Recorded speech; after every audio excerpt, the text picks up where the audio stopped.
But we begin tonight right here in Iowa, at a moment when virtually all of the candidates are descending on this state. There is widespread agreement from this field that it believes the president is effectively a white supremacist.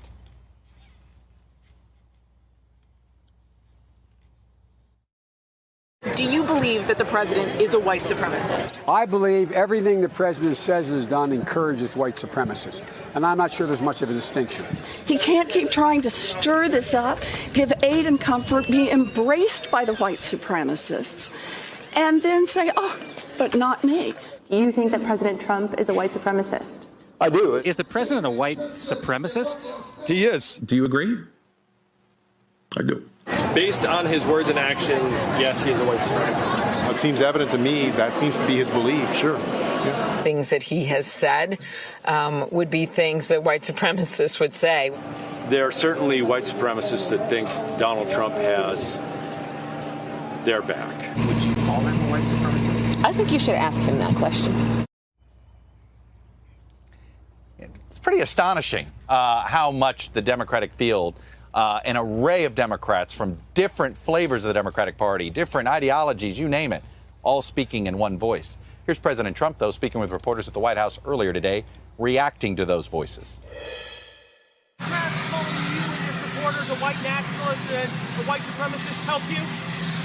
I don't think it helps. First of all, I don't like it when they do it because I am not any of those things. I think it's a disgrace. And I think it shows how desperate the Democrats are. They call anybody a racist when they run out of cards. I'm winning in the polls. They're desperate. They've got lousy candidates. Folks, right here in Iowa, Democrats may be looking for something of a roadmap on how to run a campaign against someone they are calling a white supremacist in a way that can win in conservative areas. Democrat J.D. Scholten nearly defeated Republican Congressman Steve King in 2018. King, as you might recall, has been criticized by a number of his own colleagues, including Republican leadership, for what they say are racist views and comments about white supremacy. And just a few days ago, Scholten announced he was running again. J.D. Scholten joins me now from another part of Iowa, Clear Lake, where the big Wing-Ding Democratic fundraiser is happening tonight. You may be able to hear some of the excitement in the background as supporters are greeting candidates that are starting to arrive, but I think Mr. Scholten will bear with us here a little bit. Welcome to Meet the Press, sir. Thank you, Chuck, and thank you for being in my hometown of Sioux City. I wish I was there with you, but we got a special event here. I wish you were, too. It's a beautiful day here. It's a Chamber of Commerce Day type of thing. Trust me. Let me start with this. You ran a campaign against J.D. Scholten, against Steve King. Many, even Republicans, denouncing his views. Is that a way to run in Iowa? Is that a conversation Iowans are ready to have, or are they not? Absolutely. And what we were able to do was get out there to the people, and the politics of divisiveness and just hate and it doesn't really play well, even though I know Trump won. But what we were able to do is get out there to the people, prove we're trustworthy, prove that we're going to fight for the people of the district, and we earn votes regardless of their voter history. We got 25,000 more votes than there are Democrats in our district, and we just broke through that barrier. Does labeling Trump this help you win over these voters? I mean, look, you had to win people over that voted for President Trump. Do you worry that it sounds like you're labeling his supporters that? And is that a line that is just harder and harder to find? Well, I hardly talked about Trump at all, to be perfectly honest, in our election. When we were up against Steve King, I had to call out his racism and his hatred, absolutely. But when we give oxygen to it, then we lose the issues that really matter here in the 4th District. Right now, the second most agriculture producing district in America, we have 55,000 farmers in this district that have their backs against the wall. And even if the tariffs end tomorrow, we got market consolidation and other issues. We got a half decade of low commodity prices. And at the end of the day, we have to call that out. But it's the kitchen table topics that we were just out there talking with voters about. I'm curious, do you want to get tough on China? And if you do want to get tough on China, how do you not use political weapons like tariffs if you're trying to get China cut a better trade deal with the United States? Because frankly, both Democrats and Republicans seem to agree that they don't like China's trade practices. Right. Well, I mean, the bizarreness of what's happening right now is we're borrowing money from China to pay our farmers to not sell their products to China.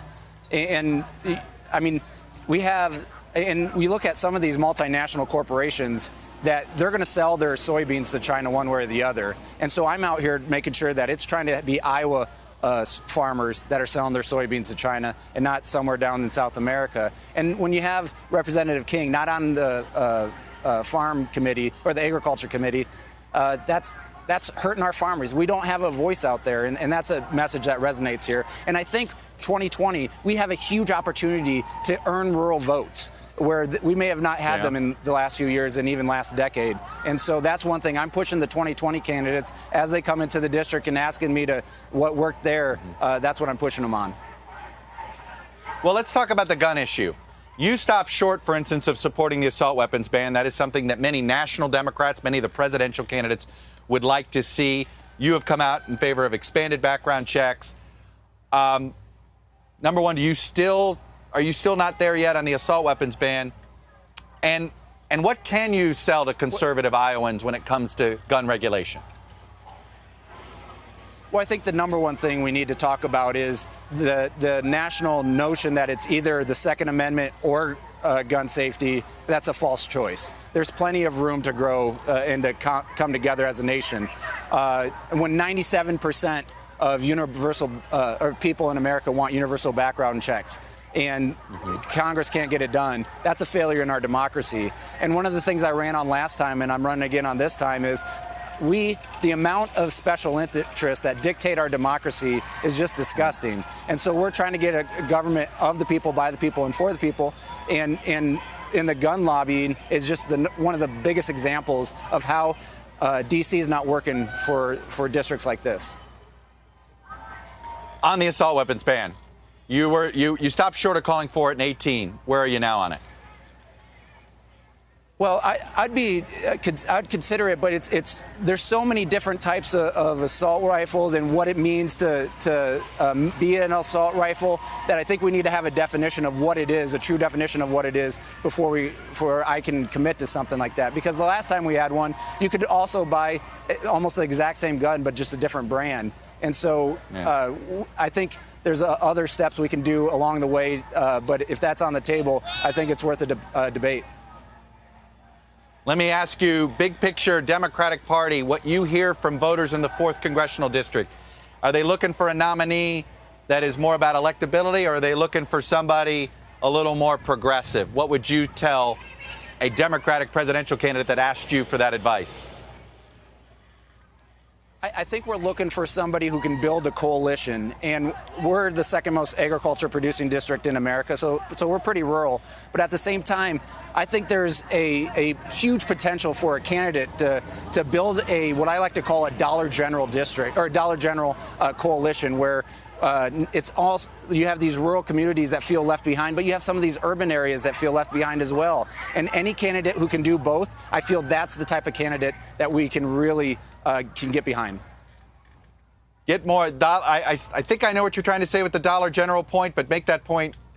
Is it if a community has a Dollar General? Explain that point again. Well, yeah, right after the election, I was pretty active talking about how the Democratic Party has become more and more the Whole Foods Party. And I live in a Dollar General district. We're very rural and very, and I just wanted to make sure that we're not forgotten, because we need to earn votes in the urban areas, absolutely, but we need a yes and approach. It's not this, I feel there's that narrative that if we're going to go rural, we can't do that either. But we absolutely can do both and come together. Gotcha. No, I thought I knew where you were going there. I just wanted to get that out there. J.D. Scholten, thank you for coming on. Stay safe on the campaign trail, and we'll be checking in with you. Hello, YouTubers. If you're watching this, it means you've checked out our channel, so thank you. Now do me a favor, subscribe by clicking on that button down there. Click on any of the videos to watch the latest interviews and highlights from MTP Daily and MSNBC. You can get more Beat the Press content every morning in the First Read newsletter. If you're tired of content that you don't know anything about where it came from, you don't have to have that problem with us. NBC News, MSNBC, MTP, and the Meet the Press Mindset right here for you on YouTube. Subscribe now.